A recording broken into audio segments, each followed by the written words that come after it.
మాకు అత్యంత ప్రియమైన సహోదరి సహోదరులకు నా ప్రత్యేకమైన వందనాలు.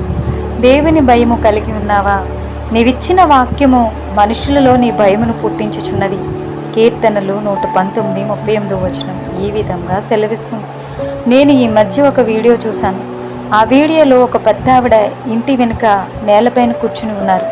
ఆవిడ తన కన్న కొడుకు కోడలికి ఆ ఇంటికి బరువు లేదా భారం అయిందేమో. కోడలు ఆమెను కాలుతూ తన్నుతుంది. కొడుకేమో ఒక కర్ర ఇచ్చి కన్న తల్లిని కొట్టమని ప్రోత్సహిస్తున్నాడు. ఎంతటి దారుణం ఇది! రేపటి నా స్థితి ఇంతే కదా. మేము కూడా ముసలివారం అయితే మా పరిస్థితి ఇలానే ఉంటుందేమో. ఇదంతా చూస్తున్న మా కన్న బిడ్డలు మమ్మల్ని ఇలానే చేస్తారేమో అనే ఆలోచన లేదా విచక్షణ అనేది కొంచెము కూడా లేకుండా ఆ తల్లిని అత్తని అంతగా హింసిస్తున్నారు. నేటి దినాలలో జరిగే పరిస్థితులను చూస్తుంటే ఈ సమాజం ఎటుపోతుందో అనిపిస్తుంది. అక్రమ సంబంధాల కోసం, అక్రమ సంపాదన కోసం ఎవరినెవరినో చంపడం, మోసం చేయడం, గొడవలు, తగాదాలు, పోలీస్ స్టేషన్లు, కోర్టులు ఇవే ఎక్కువయ్యాయి.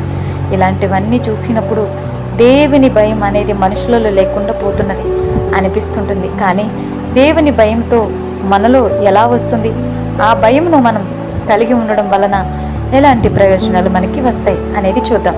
మొట్టమొదటిగా దేవుని వాక్యం చదవడం వలన ఏ పాపం, ఏ మంచి, ఏది చెడు, అలాగే పాపం చేయడం వలన వచ్చే శిక్షలు ఏంటో, దేవుని గొప్పతనం, దేవుని శక్తి గురించి మనకి తెలుస్తుంది. ఎప్పుడైతే వాక్యంలో ఇవన్నీ మనం గ్రహిస్తామో మనలో దేవుని భయం అనేది వస్తుంది. ఆ భయం వల్ల దేవుడు మనల్ని చూస్తున్నారు అనే గ్రహింపు కలిగి మనం జీవిస్తాం. అంతేకాకుండా ఎప్పుడైతే మనం దేవుని భయముని కలిగి ఉంటామో అప్పుడు మంచి జ్ఞానం కలిగి ఉంటాం, పవిత్రముగా మరియు పరిశుద్ధముగా జీవిస్తాం, సురక్షితముగాను నెమ్మదిగాను ఉంటాం. అదే విధముగా దేవుని క్రియలను, కార్యములను అనేకులకు తెలియజేసే వారి వలె మనం ఉంటాం. వాక్యాన్ని చూసినట్లయితే యెహోవా యందు భయము జ్ఞానమునకు మూలం, ఆయన శాసనములను అనుసరించు వారందరూ మంచి వివేకం గలవారు అని కీర్తన 111:10 సెలవిస్తుంది. నా ఉపదేశం అంగీకరించువాడు సురక్షితముగా నివసించువాడు, కీడు వచ్చునన్న భయం లేక నెమ్మదిగా ఉంటాడని సామెతలు 1:33 సెలవిస్తుంది. దేవుని భయం కలిగి ఉన్నాడు కాబట్టే దానియేలు చెరలో ఉన్నప్పటికీ, చెరసాలలో ఉన్నప్పటికీ అన్యజనుల మధ్య విశేష జ్ఞానం కలిగి ఉన్నాడు. దేవుని భయమును కలిగి ఉన్నాడు కాబట్టే పాపం చేసే అవకాశం వచ్చినప్పటికీ పాపం చేయక పారిపోయి పరిశుద్ధంగా పవిత్రంగా జీవించాడు యోసేపు. దేవుని భయం కలిగి ఉన్నది కాబట్టి అన్యజనుల మధ్య తన స్వజాతి వంశమును తెలియజేయకుండా నిర్భయముగా, సురక్షితముగా అంతఃపురంలో ఉన్నది రాణి అయిన ఎస్తేరు దేవుని భయంను కలిగి ఉన్నారు.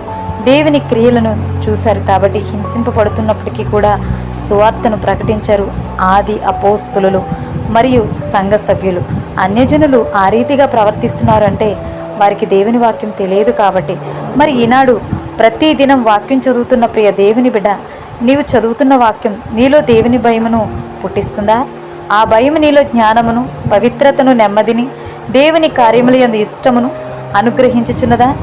లేక ఏదో ఒక నవల చదివినట్లుగా, న్యూస్ పేపర్ చదివినట్లుగా, కథ చదివినట్లుగా చదివేసి మరిచిపోయి లోకస్తుల వలె అపవిత్రముగా అక్రమైన మార్గాలలో జీవిస్తున్నావా? ఒకసారి దేవుని భయం కలిగి జీవిస్తున్నామో లేదో పరీక్షించుకుని సరి చేసుకుంటావా? అందరికీ నా వందనాలండి. God bless you all.